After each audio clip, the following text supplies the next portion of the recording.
Donc, nous allons recommencer. Nous recevons maintenant Stéphane Blais, président cofondateur de Canstar Fusion et Acquisition Incorporée et associé fondateur de Blais CPA Incorporée, firme de comptables professionnels agréés.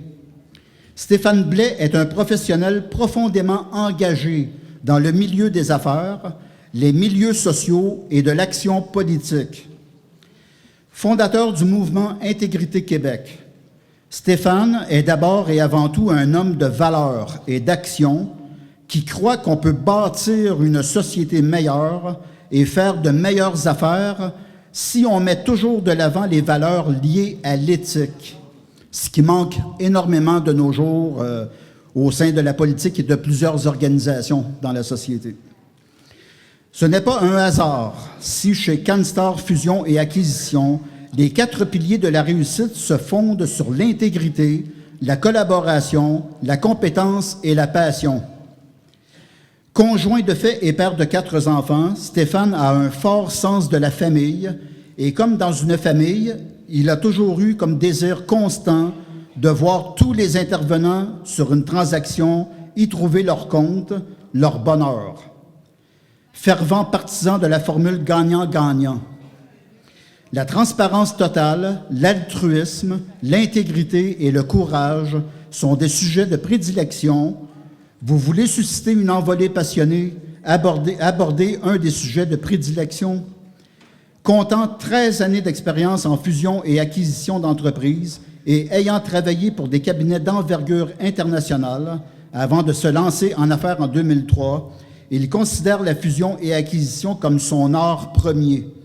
Sa force est de connaître la psychologie des intervenants et de mettre tout le monde en synergie afin d'obtenir le deal, la vente. Stéphane Blais est membre de l'Ordre des comptables professionnels agréés, détient une licence en sciences comptables et un baccalauréat en sciences politiques de l'Université Laval. Il a également étudié au Corpus Christi College à Perth, en Australie. Stéphane donc donne également des conférences sur l'éthique, la transparence et les finances publiques. Donc, nous accueillons M. Stéphane Blais.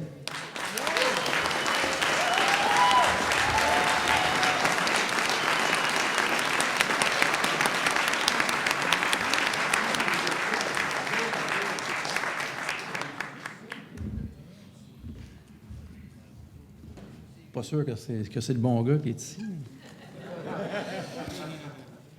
OK. Je prends mon timer, OK? Puis je vais mettre 25 minutes, parce que c'est ça qu'on est censé avoir comme temps pour parler. Une petite pointe à mes confrères ici présents, qui aiment bien parler. L'avantage d'être comptable, c'est qu'on aime ça, pas perdre de temps, puis on va straight to the point. Si ça dure 12 minutes, ça durera 12 minutes. Mais ça se peut que ça dure une vingtaine de minutes. Fait que je paye ce petit piton. Excellent. Premièrement, j'aimerais ça remercier des gens qui me sont chers et des gens avec qui je collabore. Ben, c'est sûr que M. Bouliane, merci d'avoir créé votre mouvement et merci d'avoir créé ce colloque. Donc, c'est une première, puis il ne faut pas que ce soit une dernière. Donc, alors, félicitations.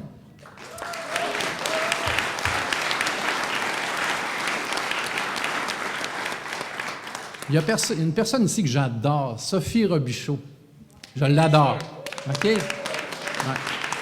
Sophie, aussitôt. En passant, Sophie, c'est notre nouvelle présidente du mouvement Intégrité Québec. J'en suis le vice-président par intérim. Ça va être quelqu'un, ça, mes amis. Oui. Alors, Sophie s'est offert d'emblée, tout de suite, aussitôt qu'on a eu la nouvelle qu'on ne pouvait pas, que le directeur du Collège Maisonneuve, suite à son petit pipi dans son froc, Sophie s'est proposée tout de suite. Et puis, aujourd'hui, on a une belle rencontre, tous ensemble, les frères et sœurs, dans un superbe domaine champêtre. C'est merveilleux. Merci, Sophie.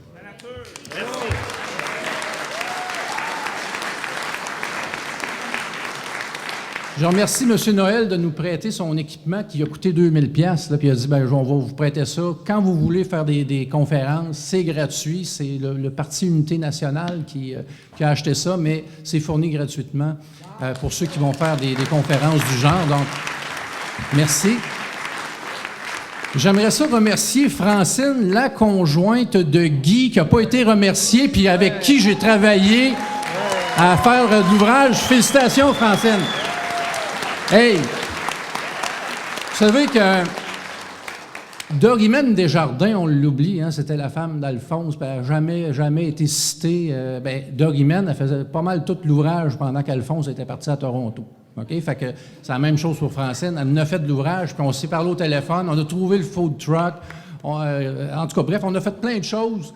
Puis merci, puis ça va être le fun. J'ai hâte aussitôt que c'est fini, une colloque, on peut manger ensemble puis échanger. C'est ça qui est l'important. OK. Puis merci à ma fille puis sa gang de filmer ça puis de prendre le son. Ça va être un beau moment, je pense. Et n'hésitez pas, s'il vous plaît, n'hésitez pas à faire circuler ça sur l'Internet parce que ça va être un beau point d'ancrage. Et n'oubliez pas quelque chose. Oui, il y a un colloque aujourd'hui, mais puis là, je vais m'adresser dans le fond, aux conférenciers. Okay? Souvent, quand on est conférencier, c'est qu'on est fort sur des domaines, mais on peut avoir un genre de petit égo qui devient de plus en plus gros. Là, les hosties d'égo, il faudra qu'on mette ça de côté et qu'on travaille tout le monde en équipe. C'est clair? Yes? C'est ça. Faut se tenir les coudes! Faut se tenir les coudes.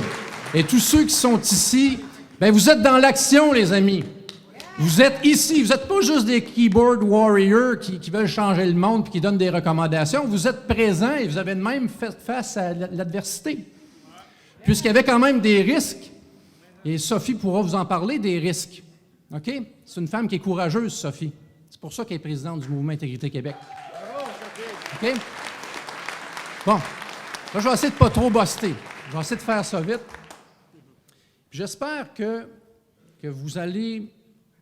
Bref, que vous allez apprendre des choses et que ça va vous faire prendre conscience dans quel système on est. OK. Alors moi, c'est sûr que c'est un rassemblement de citoyens. Il y a des gens qui sont patriotes. Patriote, on peut définir ça comme on veut. Moi, je me considère comme un patriote. Mais j'ai toujours souhaité, dans mon cœur, que le Canada fonctionne. Et aujourd'hui, je viens vous faire un constat. Vous savez, quand tu es président d'une compagnie qui s'appelle CanStar, Fusion-Acquisition, Canadian Star, c'est dur de dire que tu es « Hey, Chris, man, moi, je suis Québec all the way. Hein? » Oui, je suis Québec all the way, mais j'aurais aimé ça que ça fonctionne dans le Canada, puis je vais vous expliquer pourquoi, à mon avis, un peu comme un consultant, pourquoi, à mon avis, que ça ne peut pas fonctionner, malheureusement.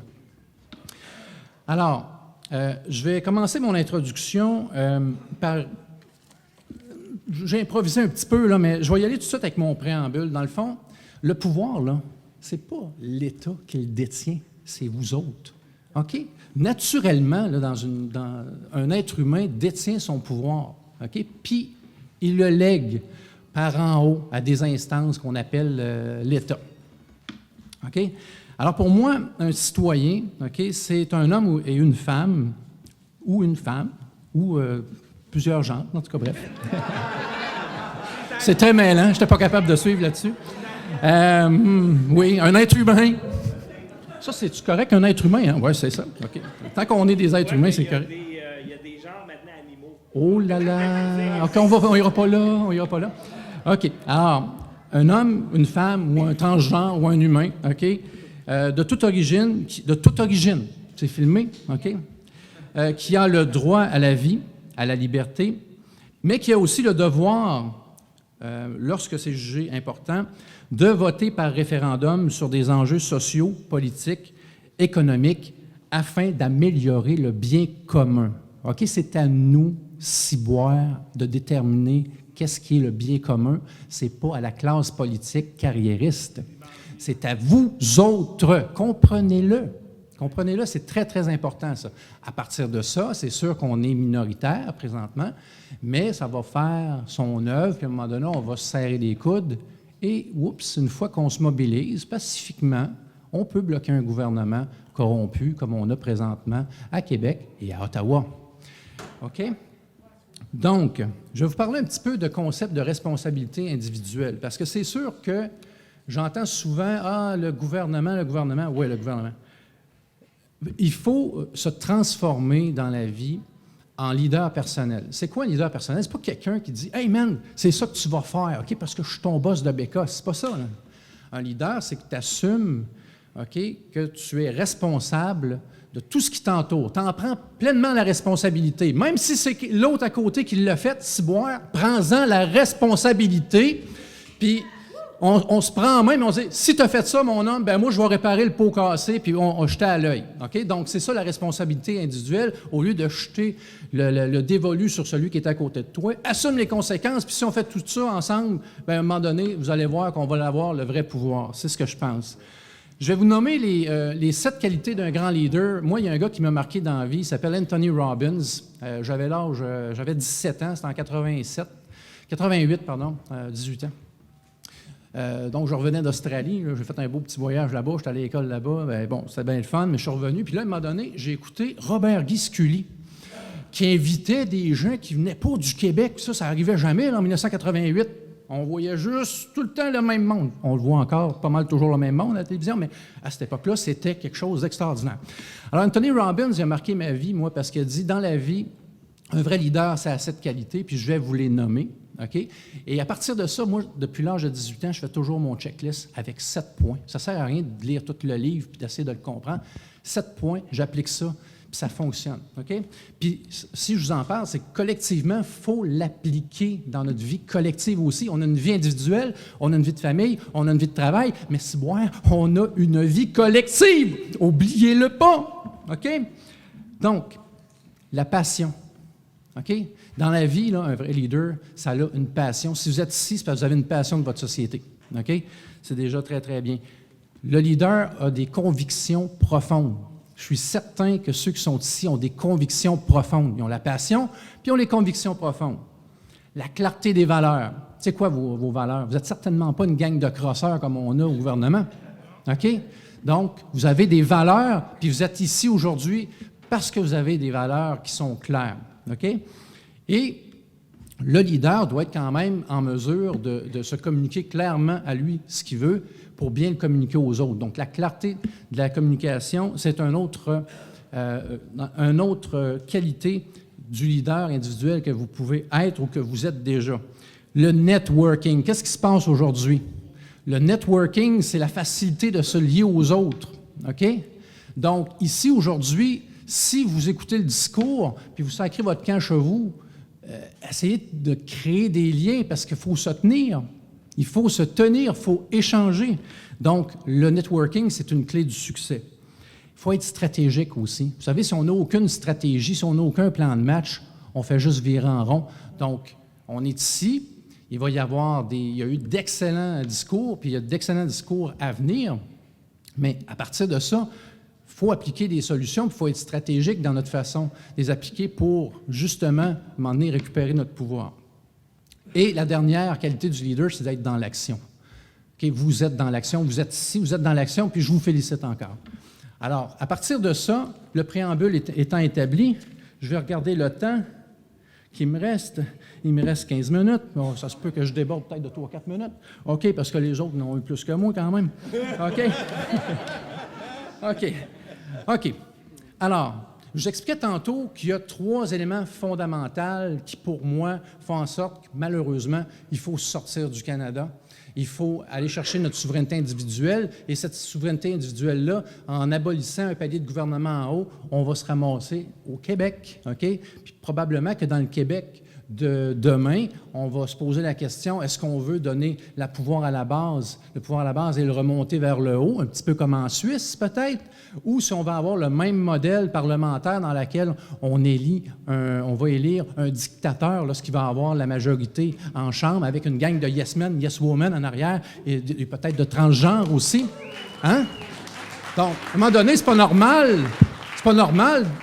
que tu sois élu et que ton boss te dit, bien, regarde, on s'en va là, puis tu dis, oui. Pourquoi? Parce que je veux être réélu. Pourquoi? Parce que j'ai aucun talent dans la société. Personne ne veut m'engager. OK? Donc, je suis obligé d'être élu. Je suis obligé, sinon, je ne vaux rien. Parce que les politiciens, c'est une gang de pas bons. Une gang de traîtres. C'est ce que je peux vous dire, puis je vais vous le prouver. OK? Comme consultant, je réitère qu'on s'est fait fourrer, puis je vais vous expliquer pourquoi. Alors, 3 points. 3 points. Monsieur Lehir, en passant, j'ai beaucoup d'admiration pour vous.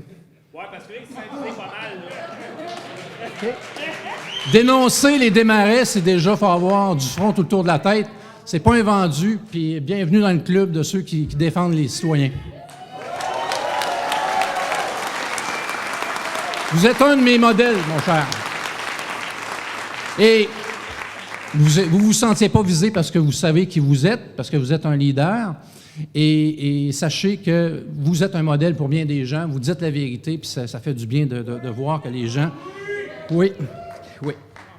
Alors, 3 points. Le premier point, il y a eu 3 trahisons, OK, qui ont été faites par une personne qui est le porte-étendard, dans le fond, des besoins de l'élite. On lui calait la chotte, dans le fond, puis ça lui faisait plaisir de servir. Aujourd'hui, on a son fils au pouvoir, celui qui fait des beaux petits cœurs. Je vais vous expliquer c'est quoi les 3 trahisons. Il y a la trahison de 1974, soit de signer les accords de Bâle, où on signe un accord qui donne le pouvoir désormais à la Banque des règlements internationaux de décider pour nos politiciens qu'est-ce qu'on va faire avec notre financement public, puis qu'on n'aura plus droit d'utiliser notre Banque du Canada, ou très peu. OK? Première trahison. OK? Puis elle est très importante. Je vais revenir plus tard sur ce point-là. Deuxième trahison. En 1980, c'est moins connu, il y a eu une panoplie de signatures de paradis, avec des paradis fiscaux, d'accords de non-double imposition. J'ai reçu mon ami Alain Deneau, qui est un gars, je pense, de gauche, on est de l'extrême droite, mais c'est mon ami. OK? Qui est venu dans une conférence à l'Université Laval nous expliquer comment on vit dans un système d'escroquerie légalisée. Il y a un super livre que vous devez lire de 85 pages où tout est super bien expliqué, OK? Puis vraiment, il faut comprendre ce système-là. Alors, l'évitement fiscal, contrairement à l'évasion fiscale, l'évitement est parfaitement légal et les politiciens traitent vous font semblant qu'ils vont engager du monde à Revenu Québec, à Revenu Canada pour courir après des gens qui respectent la loi qu'eux-mêmes ont votée. OK? Ça, c'est le point numéro 2. Le point numéro 3, écoutez, ceux qui ont mon âge, là, on fait juste en parler, puis on a le cœur nous lève, là, le cul-de-sac constitutionnel. Donc, de 1970, à partir des rencontres qu'il y a eu à Victoria, jusqu'à Charlottetown, en passant par l'échec du lac Meach, la nuit des longs couteaux en 81, le rapatriement en 82, c'est un cul-de-sac. Ça prend 10 sur 10 au niveau des provinces, plus le Parlement fédéral. Oubliez ça, ça ne changera jamais. Et il n'y a pas un dénommé Philippe Couillard qui voulait changer de sujet puis rouvrir la Constitution. Voyons, ça n'a pas de bon sens. Donc, ça, c'est la traîtrise numéro 3, le fait de rapatrier la Constitution sans la signature du Québec qui représentait à l'époque à peu près le quart de la population. Alors, je vais parler, dans le fond, dans les traîtrises, j'ai parlé de la Banque du Canada. Je vais vous expliquer rapidement le système monétaire, comment ça fonctionne. OK? Puis là, à un moment donné, il va falloir qu'on arrête de tergiverser là-dessus. On va vous dire les vraies affaires.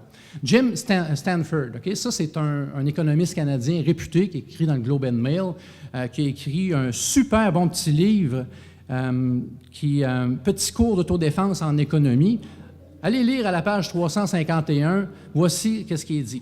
Les banques peuvent créer de la monnaie à partir de rien lorsqu'elles accordent un nouveau prêt. Les banques peuvent créer de la monnaie à partir de rien lorsqu'elles accordent un nouveau prêt. Si on écoute M. Filion à RDI Économie qui essaye de nous faire croire que ce sont les dépôts qui créent les prêts, non. Ce sont les prêts qui créent la monnaie. On est dans un système monétaire où est-ce que les banques ont un droit conféré par nos élus, OK, de créer la masse monétaire. Et là, si vous me suivez dans ce petit chemin-là, Si la monnaie, qui est le moyen d'échange qu'on utilise pour faire des transactions, OK? Ça prend de la monnaie, là. Il y a un actif, il y a un besoin, il y a deux parties, on veut échanger. S'il n'y a pas de monnaie, c'est dur de faire un échange. Dans une collectivité, ça prend de la monnaie. Il y a de la monnaie en cash et il y a de la monnaie virtuelle. Si les prêts, de façon macroéconomique, créent la monnaie, les prêts, ça porte intérêt, n'est-ce pas? Donc, c'est pour ça qu'une croissance de la masse monétaire, c'est que lorsqu'on crée un prêt, on crée la monnaie. Lorsqu'on rembourse un prêt, on détruit la monnaie. Donc, pour qu'il y ait un équilibre savant, il faut qu'il y ait croissance de la masse monétaire, et ça fait en sorte que l'économie roule. OK? Donc, si on arrêtait de payer le capital d'un prêt, qu'est-ce qui arriverait? On sait que les prêts créent la monnaie à partir de rien. Qu'est-ce qui arriverait? C'est que les intérêts s'accumulent sur l'avoir de la banque, et à un moment donné, oups, il n'y a plus de monnaie en circulation, on étouffe. C'est un système que Rocco Galati, qui est l'avocat fiscaliste et constitutionnaliste, qui poursuit le gouvernement du Canada pour ne pas utiliser la Banque du Canada à bon escient. Rocco Galati et Anne Emmett également on qualifie ce système-là, qui est le système international et le système canadien, comme une monnaie poison. C'est une monnaie poison, ce n'est pas une monnaie citoyenne. S'il n'y a pas de prêt, il n'y a pas de monnaie. Il y a un problème. Bon. Maintenant, quand je dis la traîtrise numéro 1 en 1974, sachez que la Banque du Canada, suite à la grande crise économique de 1929, a été créée justement pour financer les infrastructures publiques, OK, des Canadiens et également certains services offerts aux Canadiens. Donc, la transcanadienne, la Seconde Guerre mondiale, plusieurs projets, les pensions de vieillesse, ça a tout été financé, ça, par la Banque du Canada. Vous savez, si vous êtes propriétaire d'une banque et qu'elle crée de l'argent à partir de rien, OK, vous prêtez avec intérêt au gouvernement du Canada. OK? Alors, ça crée une dépense pour le gouvernement du Canada, j'en conviens. Ça crée un revenu pour la Banque du Canada. Donc, le profit, là, il appartient à qui? À nous autres. Alors, lorsqu'on fait notre profit, on remet le profit au gouvernement du Canada sous forme de dividendes. En substance, ça coûte zéro d'intérêt. De 1938 jusqu'à 1974, la dette canadienne en dollars d'aujourd'hui n'a jamais excédé 30 milliards de dollars. Lorsque Trudeau était approché par les banquiers internationaux, OK, je vais vous expliquer qu'ils lui ont dit « Hey, c'est dangereux, ça, avoir une banque publique, tu peux créer de l'inflation, tu peux partir la planche à billets de façon illimitée. » Mais non, il y a une limite. Il y a une limite, c'est que dans une année, tu ne peux pas excéder 30 % de tes revenus. OK?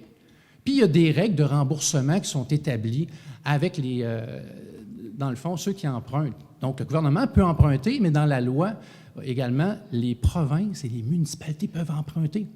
Rocco Galati est allé voir des maires de grandes villes, puis personne ne voulait parler. Pourquoi? Parce qu'ils avaient peur de ne pas avoir leur subvention pour leur infrastructure. C'est tout un petit jeu de manipulation.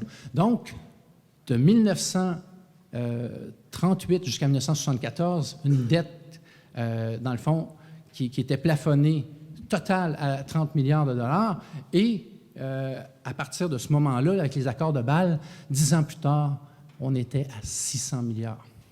600 milliards. De 30 milliards à 600 milliards en l'espace de 10 ans. Voici ce qui s'est passé. C'est une stratégie qui fait partie du néolibéralisme. C'est partout sur la planète que ça s'est passé en même temps. OK? Donc, on pourrait, là, présentement, vous savez que Rocco Galati est allé en appel. En appel, ils ont dit, écoutez, votre argumentaire est politique, il faudrait le reformuler pour le rendre plus juridique et peut-être que la Cour suprême va pouvoir entendre votre voix, dans le fond. Donc, on espère que la reformulation va être acceptée puis que la Cour suprême va statuer que cette Banque du Canada-là doit refinancer notre dette publique, qui est présentement la dette nette. Okay? Elle est aux alentours entre 650 et 700 milliards. Il faut faire attention, dette totale, okay, c'est une chose, puis la dette nette, c'est autre chose. Je ne vais pas rentrer trop dans le détail, mais disons 650 milliards. En conclusion, sur cette trahison-là, on a payé, et là, mettez le chiffre là, dans votre petit calepin, 1,1 trillion de dollars aux banques privées. Alors que, oui, pour le Canada, seulement. 1100 milliards.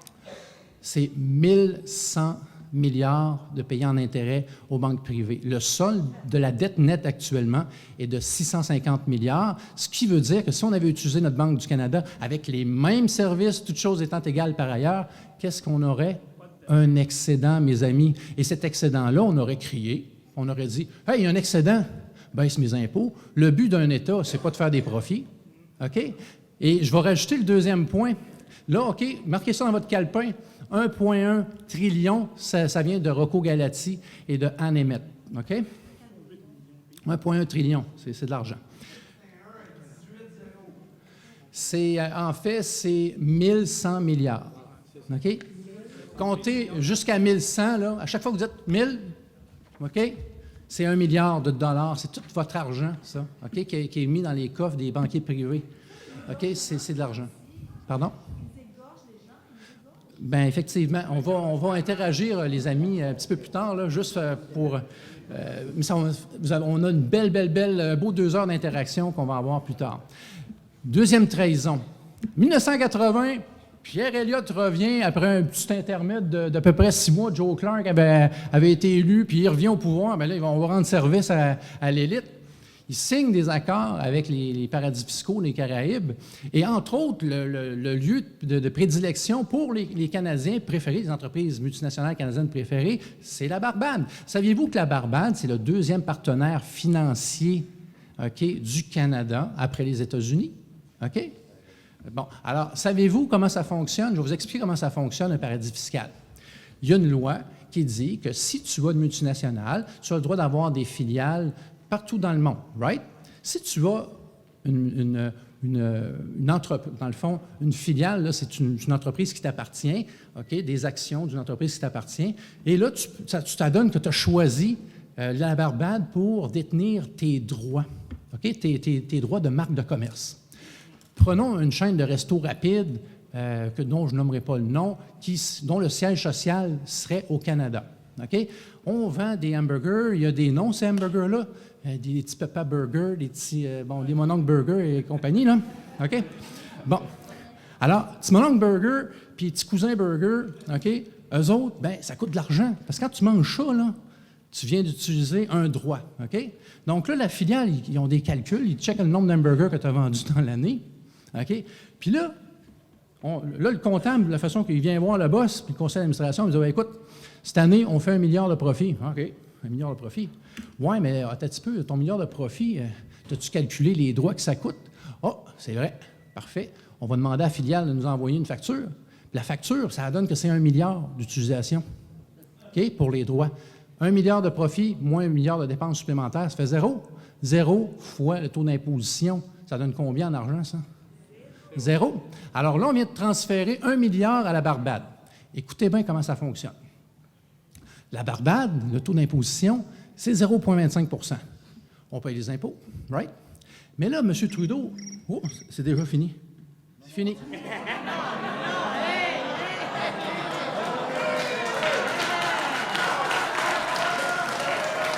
À la prochaine! OK. Ah, bien, c'est vous autres qui me l'avez demandé. Bien, là, je ne me le demanderai pas 2 fois. OK. On est prêts?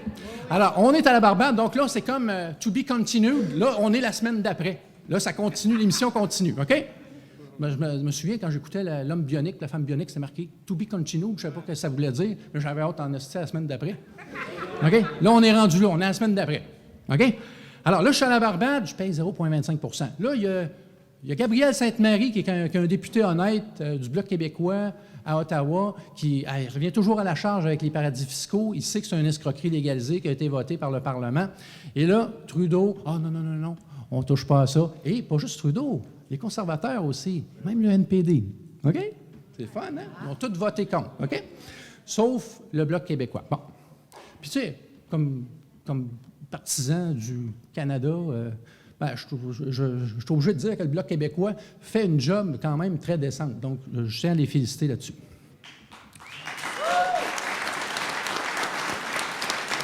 Je regrette un petit peu le selfie avec Martine Ouellette puis Justin. J'ai trouvé que c'était de mauvais goût. C'était de mauvais goût, mais ça n'a pas rapport dans ce que je voulais vous parler. OK? Continuons. On vient de payer nos impôts à la Barbade. Mais là, la loi dit que si on a payé des impôts à la Barbade, que si on verse un dividende à la maison mère, là, donc on veut récupérer notre milliard, hein? On a payé un petit peu de 0,25, mais là, je veux avoir mon milliard, moi aussi, boire. Je répatrie le milliard, puis je vote un dividende. OK? Donc, j'ai le droit d'avoir un dividende, la filiale me vote un dividende. Je récupère mon argent. C'est un peu comme un filtreur de piscine. Et là, Trudeau, il dit, ben oui, on a un accord de non-double imposition. Si le taux ici, le taux effectif est entre 25 et 38 %, la Barbade, mais on a un accord avec eux autres, c'est 0,25. Donc, tu peux rapatrier l'aide d'impôt, ton argent au Canada. Donc, c'est un blanchiment fiscal légalisé. C'est une escroquerie légalisée. Maintenant, savez-vous comment ça nous a coûté, ça, depuis 1980? Des milliards. 400 milliards. 400 milliards. 1,1 trillion plus 400 milliards, 1 trillion 500 milliards de dollars. Maintenant, et ça, c'est toute preuve à l'appui, les amis. Le Comer a fait une étude sur la Banque du Canada, 1,1 trillion, et Alain Deneau, avec des fiscalistes, ont fait l'analyse, 400 milliards que ça a coûté seulement au fédéral. OK? Maintenant, si on additionne tout ça et qu'on ramène ça sur 40 ans à un payeur de taxes, OK, qu'une famille de 4, OK? Maman, papa, petit transgenre, et je ne sais pas trop, petite fille ou petit garçon, OK? 2 enfants, un maman, une papa, une maman, un papa, je ne sais plus quoi dire, OK? Revenons, là, un papa, une maman, un petit garçon, une petite fille, OK? OK. Alors, 1,5 trillion de dollars, ça fait 160 000 $ par famille, OK, que vous auriez en surplus dans le bilan du fédéral. Bon. Sur 40 ans, si on enlève les enfants qui ne sont pas des contribuables, ça fait 80 000 par personne. Si on considère que juste la moitié de la population qui paye de l'impôt, bien là, à ce moment-là, ça fait comme un 160 000 pour un contribuable dans lequel il pourrait récupérer. Mettons-le à 80-80. Ça fait, pendant 40 ans, une économie d'impôt pour maman de 2 000 $ par année et pour papa de 2 000. Si on ramène ça au vrai ratio où la moitié de la population paye de l'impôt, c'est quand même 4 000 $ de ristourne annuelle que vous avez dans vos poches et vous avez un beau régime public d'assurance maladie, OK? Et vous avez toutes les infrastructures que vous avez et vous avez un taux d'imposition qui est moindre. On se fait fourrer. OK? On se fait fourrer. Puis, si vous me demandez d'émettre un rapport du consultant là-dessus, je vais le signer avec grand plaisir. On pourra l'envoyer, si vous voulez, au nom du mouvement républicain, en collaboration avec le mouvement Intégrité Québec, au fédéral, me dire, regarde, je pense qu'on se fait fourrer, ça. Y a-t-il moyen d'avoir une reddition de compte là-dessus? On sait très bien qu'ils vont nous niaiser, mais c'est pas plus grave que ça. Alors ça, c'est le niveau financier. L'habitude, les gens n'aiment pas ça entendre parler de chiffres, mais là, j'ai vu qu'il y a des lumières qui ont allumé. Donc, notre monnaie, c'est de la dette-monnaie. Et on a des carriéristes politiques qui sont là pour servir les intérêts d'une élite financière qui s'en fout plein les poches. Et cette élite financière-là, c'est la même que celle qui crée la monnaie à partir de rien, right? OK? Ils n'en ont pas assez, eux autres. Mais qu'est-ce que ça a comme impact? C'est quand il manque de l'argent, on augmente les impôts, je vous étouffe encore plus. OK? Non seulement je vous ai enlevé votre droit d'utiliser votre banque, non seulement j'ai permis d'avoir une voie de contournement aux multinationales, mais là, je dis, hey, multinationales, ils créent de l'emploi ici, eux autres, là. Caroline, mets-toi au banc, puis BS corporatif, go, go, go. OK, ça crée de l'emploi, c'est vrai, OK. Mais, à un moment donné, il faut prendre un recul puis voir le big picture. Le big picture, il y a 1,5 trillion de dollars qu'on a foutu aux poubelles, et puis on ne peut pas dire que les élus travaillent pour notre intérêt. OK? Puis, ben, la dernière traîtrise encore de Pierre Elliott, je pense que tout le monde la connaît, là, c'est qu'en 1981, ben, il y a eu une petite soirée là, où est-ce que les premiers ministres se sont rencontrés. Ils étaient censés avoir un consensus, mais ce n'était pas fait encore. René Lévesque est allé faire dodo l'autre bord de la rivière, là. Et puis, il est revenu le lendemain, puis il y avait un deal de signé. On a appelé ça la nuit des longs couteaux. Et bon, ben, le Québec, dans le fond, n'est pas dans le giron constitutionnel avec le rapatriement. Et c'est inacceptable, c'est une question de principe. C'est la loi fondamentale d'un pays, c'est ça qui dicte les règles du jeu. Et un des deux peuples fondateurs n'est pas là. Puis, je pourrais dire 3 peuples, ou 4 peuples, ou en tout cas, disons 2 peuples fondateurs, là, c'est ce que j'ai appris à la petite école à l'époque. OK? Donc, bref, je vais regarder. Oui, c'est ça. Bref, dans un Québec indépendant, là, je vais faire ça très, très vite. Dans un Québec indépendant, qu'est-ce que ça nous prend? Ça nous prend notre banque centrale québécoise, contrôlée à 100% par le gouvernement, qui va créer la monnaie québécoise, okay, qui ne sera pas une dette-monnaie, puisque même s'il y a des intérêts qui courent sur une dette créée par une banque du Québec, elle nous est ristournée sous forme de dividendes, donc ça devient une monnaie, disons, citoyenne. Pour les banques, dans un État souverain, c'est dangereux de dire ça, mais il faut leur enlever la capacité de créer de l'argent à partir de rien. Donc, il faut libéraliser le marché et faire que les fonds d'investissement soient ceux qui prêtent les actifs réels qu'ils ont. Donc, une banque devient un fonds d'investissement. S'ils veulent prêter, ils prêtent l'actif qu'ils ont. Ils ne créent plus l'argent. Il faut que ce soit la Banque centrale qui crée de l'argent. Et comme citoyen, il faut aussi penser à un plan B, d'avoir des monnaies citoyennes locales. En cas de crise économique, on peut mettre la switch à B, puis on peut encore transiger. Ça reste une béquille, mais il faut faire attention. Parce que présentement, s'il y a un crash, il va y avoir une contraction de la masse monétaire puisqu'il y a des faillites bancaires. Qu'est-ce qu'ils vont faire? Ils vont faire un bail-in. Trudeau a voté pour le bail-in en passant.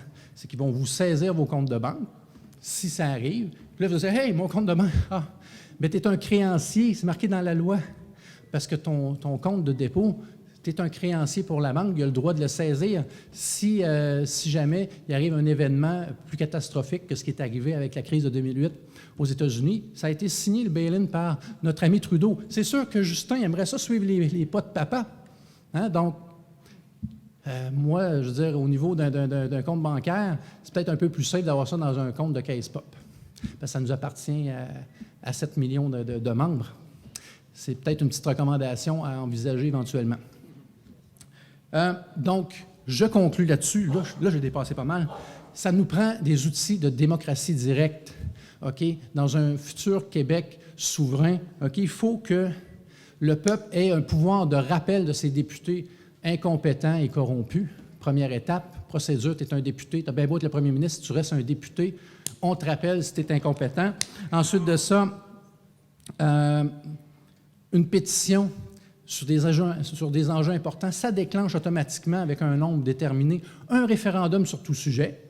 Donc, on se prononce, on a le pouvoir, on se prononce. Oui, on délègue au peuple, on délègue, à des carriéristes politiques, mais en même temps, ça ne fait pas notre affaire, un peu comme en Suisse. Quand ça ne fait plus l'affaire, on colle la shot, puis voyons donc, tasse-toi de là, comme on dit.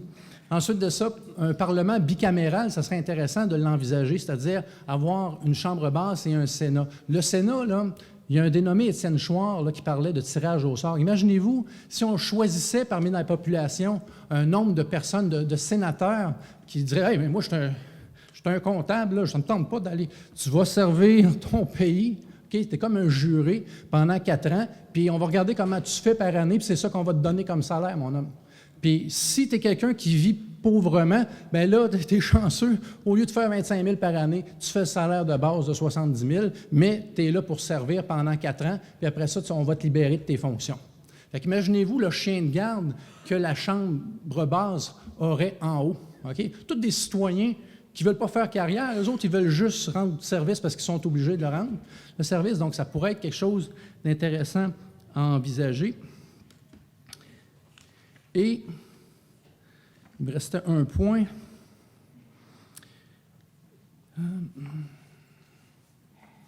Moi, j'écris tellement mal, je suis même plus capable de me lire. OK, c'est beau. OK, bien, je vais conclure là-dessus. Écoutez, depuis 1968, il y a le mouvement Souveraineté Association qui a été créé, qui est devenu le Parti québécois. Dites-moi quand est-ce qu'on vous a parlé de procédure de rappel des députés? Jamais, OK. Bien là, pétition avec référendum automatique sur n'importe quel sujet. Une souveraineté avec une banque québécoise, nationale. Quand est-ce que vous avez entendu parler de ça? OK. Une monnaie québécoise.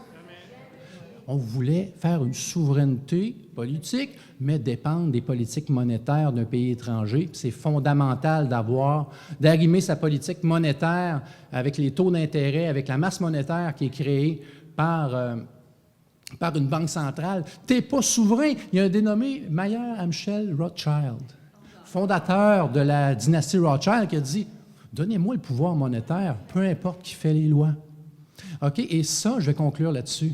Jacques Parizeau, qui a étudié à Londres, le savait très, très bien. Jean Hossan, comment il s'appelle? Jean-Martin Hossan, étudiant en Grande-Bretagne, le sait très bien.